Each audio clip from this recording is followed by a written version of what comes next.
Hi, my name is Ed Boon. I'm the creative director at NetherRealm Studios, and we are here showing Mortal Kombat X at E3. So, what were your goals heading into this new MK?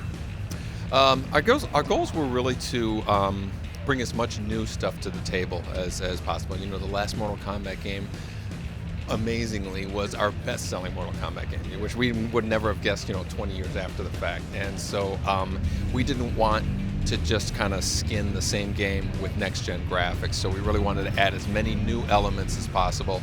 So, pretty big game-changing, like play mechanics with, changing the variations of the characters, 3 versions of every character.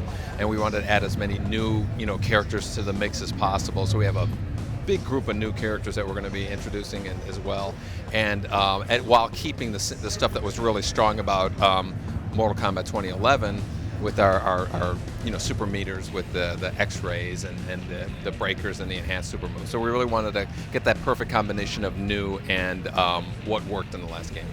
Can you talk a little about the variations that each character now has? Absolutely. Normally in a fighting game, a character is defined by, the costume he's wearing and what he can do on the screen.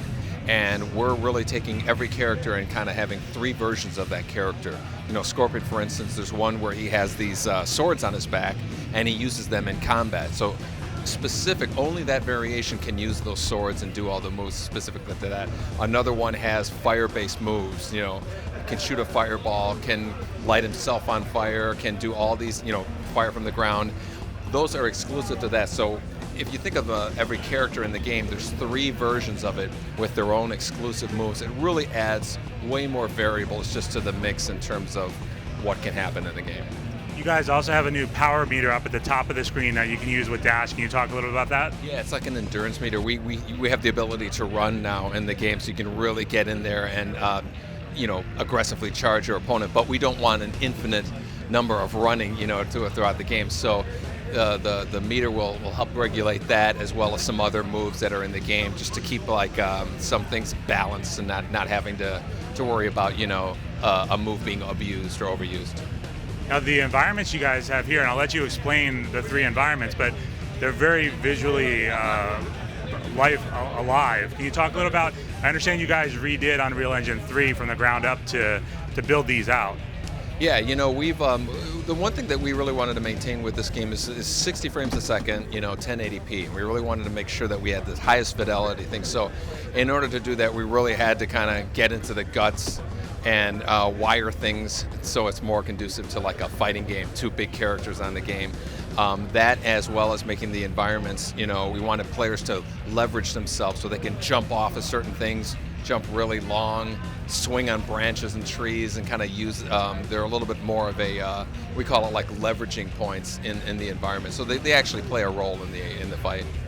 Can you walk us through the 3 environments you guys have? And also, I'm very interested in the interactive elements you guys have added to them. Sure. The 3 environments we have, they all look different and they play different. Like you said, the interactive element really makes an environment have its own personality. And so, like, one of them is called Snow Forest. It has these trees that you can jump in the air and push off of and kind of like do a double jump.